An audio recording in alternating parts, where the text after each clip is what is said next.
여러분 안녕하세요. 오늘은 제8강 교회력과 설교 핸드북 그리고 설교의 전달, 설교의 제목에 대해서 살펴보도록 하겠습니다. 오늘은 설교학 이론의 마지막 강의입니다.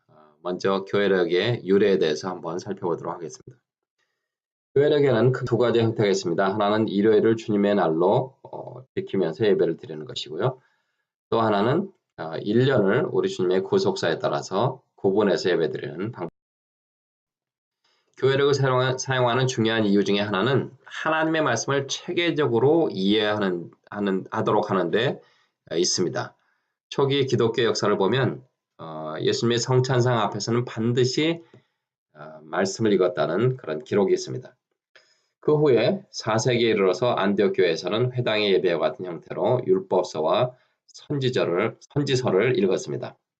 그리고 얼마 후에는 구약과 신약을 읽음으로써 말씀의 전체성을 가져오는데 노력을 했습니다. 그러나 이 과정은 특정 절기와는 상관이 없다는 말씀의 봉독이었습니다. 그 후로부터 니케아 종교회 이전까지는 부활절과 성탄절을 위주로 해서 구약과 신약을 중심으로 한 고정된 말씀을 읽었다고 합니다. 그 후에 5세기에 이르러서는 서서히 구약의 내용보다는 복음서와 서신서를 더 많이 읽는 경향이 있었습니다. 이러한 편중된 성경 봉독은 구약 성서의 외면, 교회력과 상관없는 성구의 선택, 성경의 의미 깊은 부분을 사용하지 않음, 구약과 신약의 상호 연결된 연관성 결여 등의 문제점들이 나타났습니다. 이러한 문제점들을 보완하기 위해서 1896년 독일의 루터교회가 성서 일과를 펴냈습니다. 그리고 1969년에는 캐톨릭에서 예배를 위한 성서 일과를 만들었습니다. 이 성서 일과가 많은 개신교들에게 환영을 받았습니다. 그리고 약간의 수정을 가해서 각 교단에 사용하고 있습니다. 자, 이제 우리 교회력의 내용과 의미를 하나씩 살펴보도록 하겠습니다. 교회력의 첫 번째는 대강절입니다. 강림절이라고도 하는데 예수님의 오심을 기쁘게 기억하면서 다시 오실 그리스도를 기다리는 그런 절기입니다. 이 기간은 크리스마스를 기점으로 해서 4주간을 말하는데 보통 11월 30일경부터 시작이 됩니다. 두 번째는 성탄절입니다. 예수님의 나심을 경축하고 또 예수님의 탄생을 축하드리는 계절이죠. 이 계절은 그 크리스마스 이후에 한 주 혹은 2주간을 말합니다. 보통 12월 25일부터 1월 5일까지 약 12일간입니다. 첫 번째가 주현절입니다. 인간에게 하나님이 친히 계시하심을 강조하는 그런 계절입니다. 그래서 주현일 1월 6일부터 시작해서 참회 수요일까지 계속됩니다. 보통 이 계절은 4주에서 8주간 계속되는 주간입니다. 네 번째는 사순절이죠. 이 계절은 예수님의 죽음으로 인간의 죄가 속죄되었음을 기억하면서 또 슬픔과 기쁨을 같이 나누고 교회가 확장된 그런 계절입니다. 이 기간은 40일, 즉 6주 동안 계속되는데 제수요일을 기점으로 해서 고난주간이 이 계절의 절정. 그 다음에 다섯 번째로 고난주간입니다. 이 고난주간은 예수님의 순환과 죽음을 감사함으로 기억하는 주간입니다. 부활주일 전 토요일 밤 12시까지를 말하죠. 여섯 번째는 부활절입니다. 예수님의 부활을 축하하는 부활주일, 그때부터 시작해서 약 50일간, 즉 7주까지 예수님께서 승천하신, 그리고 부활 후 40일 동안 예수 그리스도께서 어느 때나 어디서나 주가 되심을 확인하는 그런 계절입니다. 2019년 올해는 4월 21일이 부활주일입니다. 일곱 번째는 오순절입니다. 하나님께서 교회에 성령을 선물로 주신 것을 기억하는 그런 계절입니다. 그리고 어떻게 하나님의 자녀들이 성령의 인도 아래 살아가고 있나를 반영하는 그런 계절이죠. 이 계절은 부활 후에 7째 주일부터 시작해서 대강절이 시작되는 때까지입니다. 오순절 절기 이후에 27번 주일을 지난 후에 오순절 절기의 마지막 주일로 왕이신 그리스도를 기념하는 그런 주일로 지킵니다. 여덟 번째는 추수감사절입니다. 추수감사제 여러분 잘 아시는 대로 1620년에 메이플라워호를 타고 영국 청교도들이 미국 신대륙에 정착을 했죠. 그리고 이듬해 11월에 추수를 마치고 3일간 축제를 연대서 유래를 했습니다. 미국 그 인디언들이 그들에게 이제 농사를 하는 그 경작법을 가르쳐 줬는데 그들을 초대해서 터키를 잡았죠. 그래서 터키 요리가 추수감사절의 단골 메뉴가 됐습니다. 그래서 미국 사람들은 이날을 터키데이라고 부르기도 합니다. 이런 전통이 1864년 미국의 링컨 대통령이 이런 전통을 11월 넷째 주간을 추수감사주일로 그렇게 정했습니다. 그래서 그런데 1941년부터는 11월 넷째 목요일을 추수감사절로 정했는데 그 이후로 지금까지 계속 이어져 내려오고 있습니다. 이제 설교와 전달에 대해서 한번 살펴보도록 하겠습니다. 설교는 전달될 때만 그 진정한 진가를 발휘할 수가 있습니다. 그 이전 단계는 단지 잉태하는 것에 불과하죠. 전달을 위해서 설교자의 인격을 한번 살펴보도록 하겠습니다. 설교자는 먼저 하나님께로부터 메시지를 받고 대상자를 향해서 전달하는 그런 메신저입니다. 설교자의 정서적 배경이 또 설교에 반영될 수가 있고요. 그리고 설교자 자신의 경험적인 삶의 구조는 메시지에 영향을 미칠 수밖에 없습니다. 그러니까 설교자가 하나님 앞에 기도하면서 자신의 감정도 잘 조절할 필요가 있는 것이죠. 설교자 자신과 청중에 대한 좋은 태도를 가지는 것도 설교자에게 있어서 중요한 요소 중에 하나입니다. 어떤 설교자는 이제 본인이 가지고 있는 그런 생각들을 메시지를 증거하는 데 있어서 그 메시지 속에 집어넣는 경우가 있습니다. 그러니까 뭐 예를 들면 이제 교회 어떤 성도로부터 공격을 당했을 때 그 다음 주일날 그 설교의 메시지를 증거하면서 우회적으로 교인들을 공격하는 그런 메시지를 증거하는 분이 계신데 그건 절대로 금물입니다. 두 번째는 설교자의 음성이죠. 타고난 좋은 목소리와 좋은 화상력을 가지고 있는 것으로 훌륭한 설교자가 되는 것은 아닙니다. 물론 목소리를 잘 보존하는 것은 설교자의 의무죠. 그러나 좋은 목소리를 가지지 못하였더라도 근육 운동이나 호흡 조절, 또 어떤 분은 큰 소리를 읽어보기도 하고 또 노래도 하고 이런 것들을 통해서 개인의 노력과 연습을 통해서 훌륭한 옹변가나 설교자가 될 수 있습니다.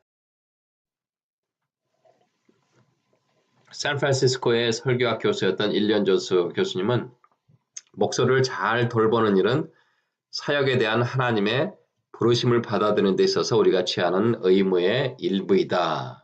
이렇게 이야기를 합니다. 데모스테네스라는 분이 있는데 말을 더듬던 사람이었습니다. 근데 그 말 더듬을 교정하기 위해서 노력하는 것이 동기가 돼서 고대 히랍의 최고 옹변가가 되었다고 합니다.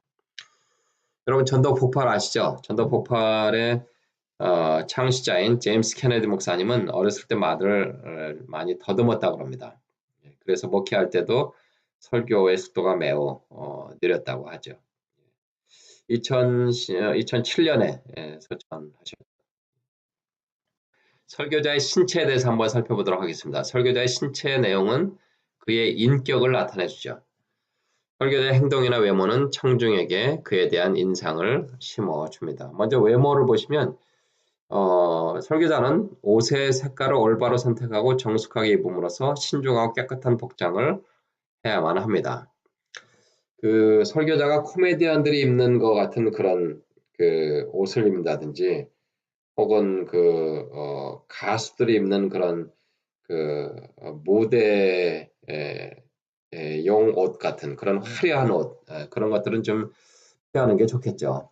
네, 그냥 정숙한 옷을 입으면 될 것 같습니다. 우리 한인 교회 목회자들은 뭐 양복에 넥타이 매는 것이 그냥 가장 정숙한 그런 외모가 되겠습니다. 자세는 설교자가 설교 전달을 기다리면서 편안하고 똑바른 자세로 앉아서 기다리는 것은 청중에 대한 예의입니다. 예, 이것은 이제 설교자가 그 강대상에 올라가기 전에 바로 그 뒤에 그 의자에 앉았을 때를 얘기하는 것이죠. 뭐 다리를 꼰다든지 뭐 이런 것들은 교인들이 다 쳐다보기 때문에 별로 좋은 자세는 아닙니다. 그리고 편안한 자세를 가지고 있을 때 또 커뮤니케이션을 잘 도와주고요. 그리고 설교를 전달할 때도 설교자 자신이 그 호흡 조절도 잘하고 또 음성 조절을 잘할 때 설교를 전달하는데 많은 도움을 줍니다. 시선의 접촉, 아이 컨택인데요. 이 설교자가 설교를 할 때 본인의 그 감정이라든지 혹은 진리를 증거하는데 그 시선을 접촉하는 것이 굉장히 중요합니다. 청중들과 가능하면 눈과 눈을 마주치는 게 좋습니다. 그러나 이제 한 사람만 계속 쳐다보면 좀 그러니까 좌우로 계속해서 이렇게 쳐다보면서 그 설교를 하면 좋습니다. 예, 설교자가 천장을 본다든지 아니면 그 창문 밖에를 본다든지 그러면서 설교를 하면 청중들이 좀 느끼게 이상하지 않겠습니까? 네, 그래서 교인들과 아이 컨택을 잘 하시면 좋겠습니다. 얼굴의 표정은요. 그 설교를 하는 데 있어서 강조할 때 좀 근엄한 얼굴 표정을 하기도 하죠. 그러나 이제 뭐 예화를 할 때는 또 편안한 그런 대화하는 그런 분위기로 편안한 표정으로 하시면 좋고요. 또 혹시 유머를 사용한다면 또 함께 웃으면서 사용할 수도 있고요. 그래서 얼굴의 표정을 적절하게 변화를 주면서 전달의 효과를 극대화할 수가 있습니다. 제스처는 이 설교를 전달하는 데 있어서 제스처를 또 가장 자연스럽게 사용하면 좋다고 설교학자들은 그렇게 얘기합니다. 다양하게 사용해야 될 뿐만 아니라 또 적절하게 사용이 돼야 되는데 너무 많이 제스처로 사용한다든지 혹은 어떤 설교자는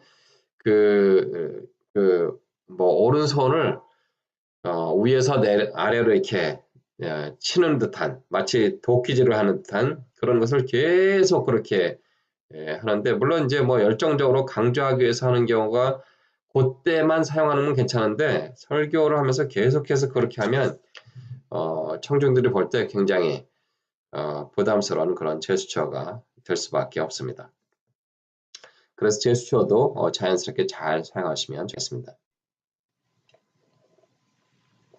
설교자가 보조기구를 사용할 수 있습니다. 요즘에는 이제 그 파워포인트를 주로 많이 사용을 하죠. 그 다음에 그 동영상을 사용하기도 하고요. 저 같은 경우도 이제 그 청중들에게 시각적인 효과를 사용하기 위해서 그 파워포인트를 사용하고 또 동영상을 예화로 사용하기도 합니다. 그래서 그런 것들을 좀 잘 사용하시면 좋겠고요. 또 마이크도 예배 전에 그 설교자가 자신에게 가장 편안하게 말할 수 있는 그 볼륨을 준비하시면 좋겠습니다.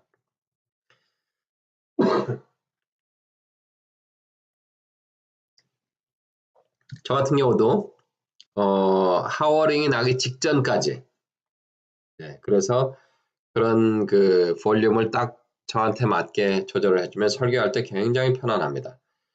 물론 제가 이제 강조하기 위해서 톤을 좀 높일 때는 마이크에서 조금 좀 멀리 이렇게 사용하면 되거든요. 그래서 그렇게 잘 활용하면 설교 전달하는 데 있어서 그런 보조 기구들이 잘 활용이 될 줄로 믿습니다.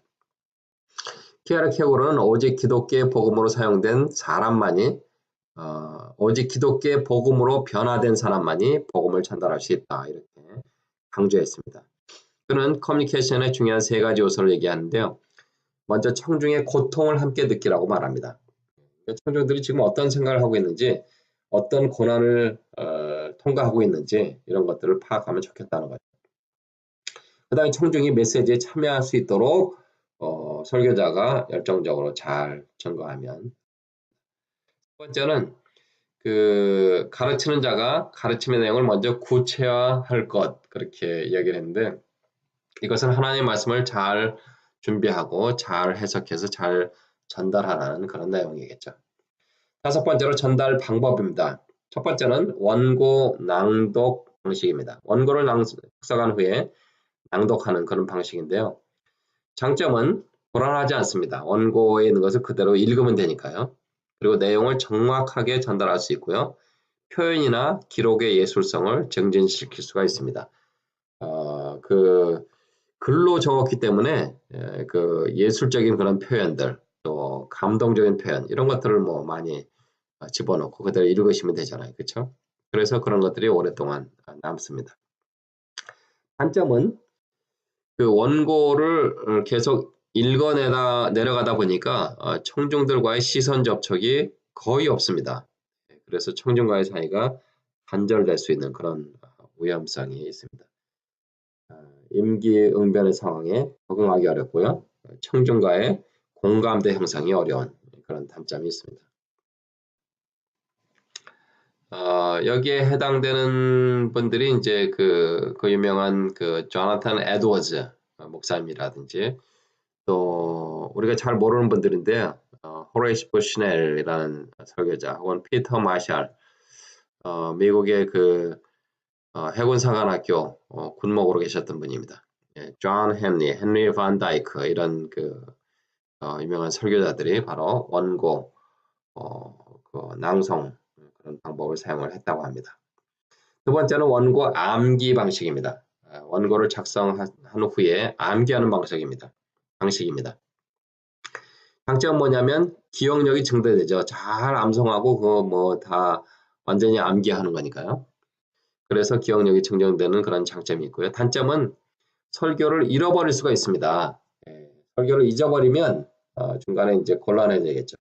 그래서 그런 이 암송한 이후에도 또 기본적으로 필요한 원고라든지 아니면 그런 기본적인 것을 좀 갖고 가면 좋지 않을까 생각이 됩니다. 맥커리 경이라는 설교자와 루프스 초어트라는 분이 여기에 해당이 된다고 합니다. 첫 번째는 대지 전달 방식입니다. 대지만 써가지고 와서 설교를 하는 방식입니다. 장점은 설교 준비하는 것이 굉장히 쉽죠. 짧은 카드나 혹은 한 페이지 정도의 내용만으로 설교할 수 있기 때문에 그렇습니다. 그러나 단점은 개인의 역량에 따라서 내용의 차이가 있습니다. 준비가 소홀해질 수 있고요. 이 개인의 역량에 대한 그 차이는 엄청난 거죠. 엄청난 겁니다. 그 목회를 오래 했거나 설교 준비를 잘한 여러 그 성숙한 분들은 이런 것들이 굉장히 도움이 되는데, 이제 설교를 막 시작한 설교 초년생들 이런 분들은 가능하면 이렇게 하지 마시고 설교 원고를 다 쓰시면 좋습니다.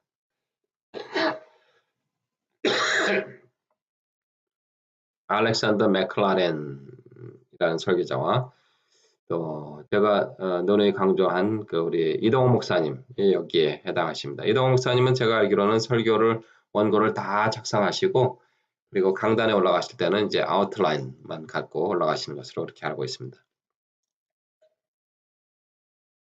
네 번째는 자유 전달 방식입니다. 이것은 원고 없이 약간의 묵상을 한 후에 자유롭게 전달하는 그런 방식이죠. 장점은 직관력이 강해집니다. 또 자유스러운 제스처나 임기응변으로 대처하는 능력이 강해지죠. 그러나 단점은 뭐냐면 준비가 소홀해질 수 있습니다. 그냥 그 대충 그냥 키워드라든지 아웃라인 이것만 있으면 내가 다 할 수 있다는 그런, 그래서 준비가 소홀해질 수 있고요. 또 기록 능력이 퇴진해서 설교의 표현력이나 문학성이 후퇴할 수가 있습니다. 한 말 또 하고 한 말 또 하고 그런 설교자의 발전되지 않은 그런 모습들을 보여줄 수가 있는 단점이 있습니다. 조셉 뉴턴, 클로비스 채플, 조지 스튜어트 이런 설교자들이 여기에 해당이 됩니다. 그 다음에 혼합 전달 방식이 있습니다. 혼합적으로 전달하는 방식입니다. 그 앞에 나온 여러 가지 방법들을 다 섞어서 원고를 다 작성하기도 하고, 그래서 아웃라인만 갖고 가기도 하고, 또 어떤 분들은 또 암송을 해서 더 짧은 요약만 가지고 가서 설교하기도 하고 하는 혼합 전달 방식입니다. 장점은 설교자 자신의 방법을 개발할 수 있고요. 단점은 조직적이고 효과적인 전달이 미비하죠. 자, 이제 마지막으로 설교의 제목에 대해서 한번 살펴보도록 하겠습니다. 설교에는 청중에게 알릴 수 있는 제목이 필요합니다. 설교의 제목은 그래서 설교에 대한 흥미를 자극할 수도 있고요. 청중이 그 설교를 기억하도록 도울 수도 있습니다. 설교의 요소에서 첫 번째는 간결해야 됩니다. 청중들이나 교회 이웃들을 사로잡을 만한 그런 간결한 설교 제목을 정하면 좋겠습니다. 두 번째는 관심을 유발해야 됩니다. 그 제목을 통해서 오늘 설교가 굉장히 감동적인 설교가 되겠다, 기대가 된다 하는 그런 흥미 유발을 해야 됩니다. 제목을 읽는 사람들로 하여금 호기심을 발동시키게 됩니다. 세 번째는 가능하면 현대적이면 좋습니다. 현대적인 언어를 사용함으로써 그들의 관심을 이끌어낼 수가 있기 때문에 그렇습니다. 제목의 기능을 보시면 설교의 내용을 기억하게 해줍니다. 또 필요에 대해서 초점을 맞출 수가 있습니다.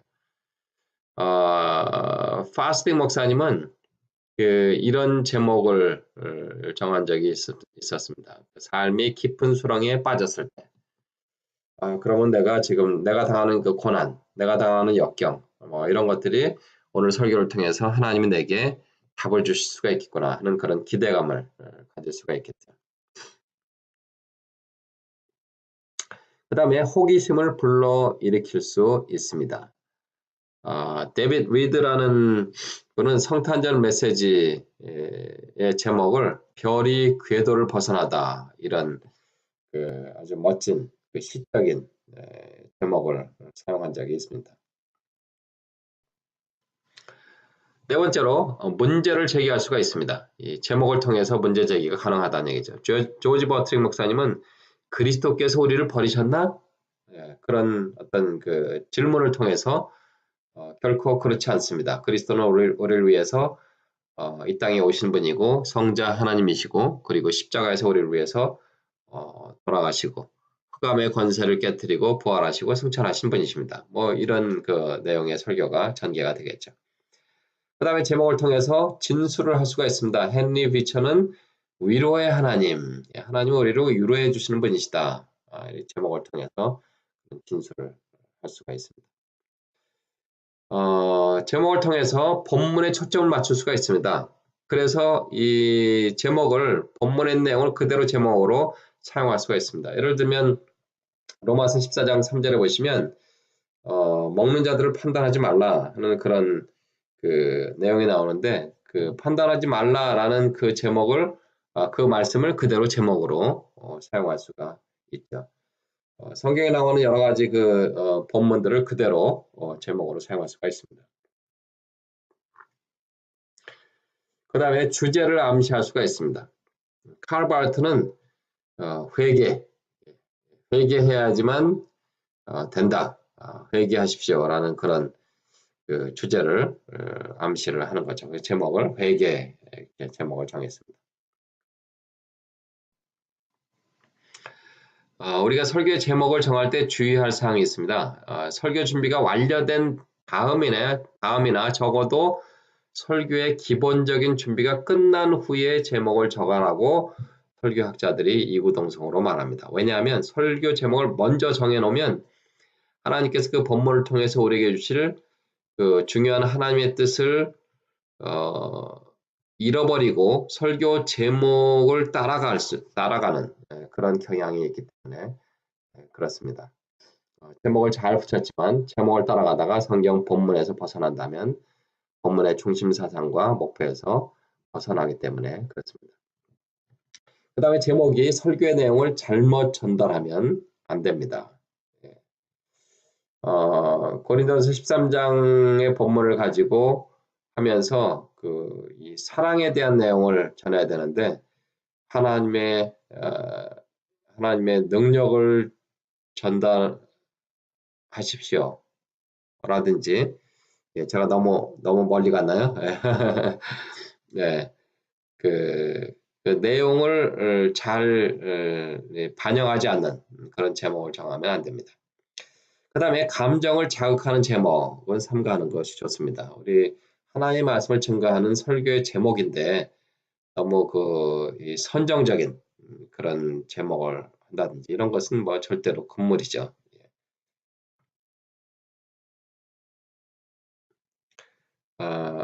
경건하지 않은 것을 연상하게 한다든지 혹은 덕이 되지 않는 것은 삼가는 게 좋습니다. 한번 실습을 한번 해볼까요? 시편 1편 1절에서 3절까지 복 있는 사람은 악인의 길을 쫓지 아니하며 죄인의 길에 서지 아니하며 오만한 자의 자리에 앉지 아니하고 오직 여호와의 율법을 즐거워하여 그 율법을 주의하러 묵상하는 자로다. 저는 시냇가에 심은 나무가 씨를 쫓아 과실을 맺으며 그 잎사귀에 마르지 아니함 같으니 그 행사가 다 형통하리로다. 이 말씀을 가지고 제목을 정한다면 그 본문에 있는 내용을 그대로 제목으로 사용할 수가 있겠죠. 그래서 복 있는 사람 혹은 형통한 사람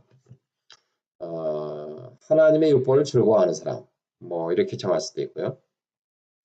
제가 현대 설교자들이 사용하는 것을 한번 인터넷에 들어가서 봤더니 어떤 목사님은 규모 있는 사람 혹은 복 있는 사람의 조건 뭐 이런 제목으로 설교 제목을 정한 분들도 있습니다. 가능하면 이렇게 좀 묵상하시고 더 연구하시고 그래서 이 본문을 통해서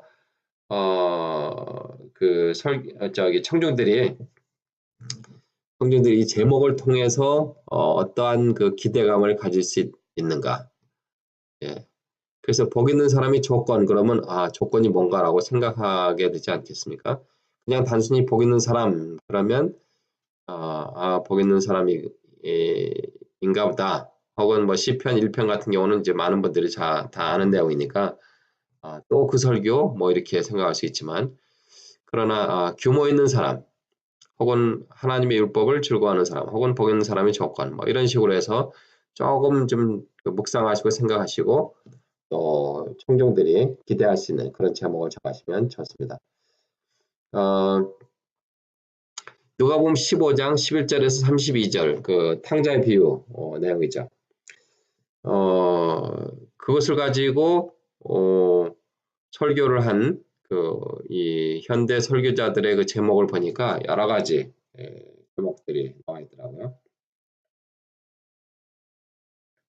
제일 많이 사용된 것이 물론 뭐 탕자의 비유, 돌아온 탕자.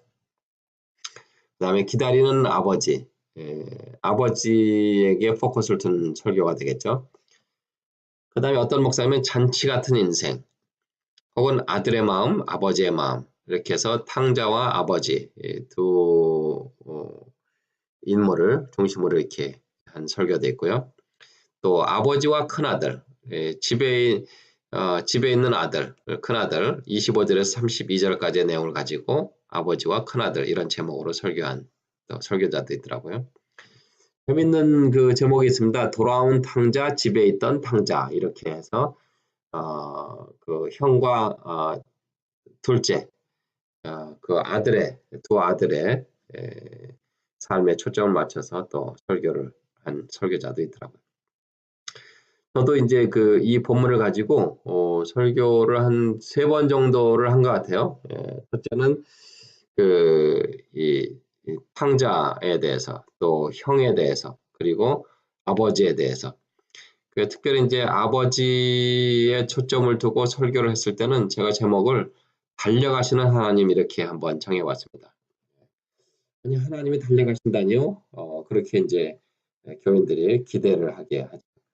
아버지가 돌아온 탕자를 먼 발치에서 보고 먼저 달려가지 않았습니까?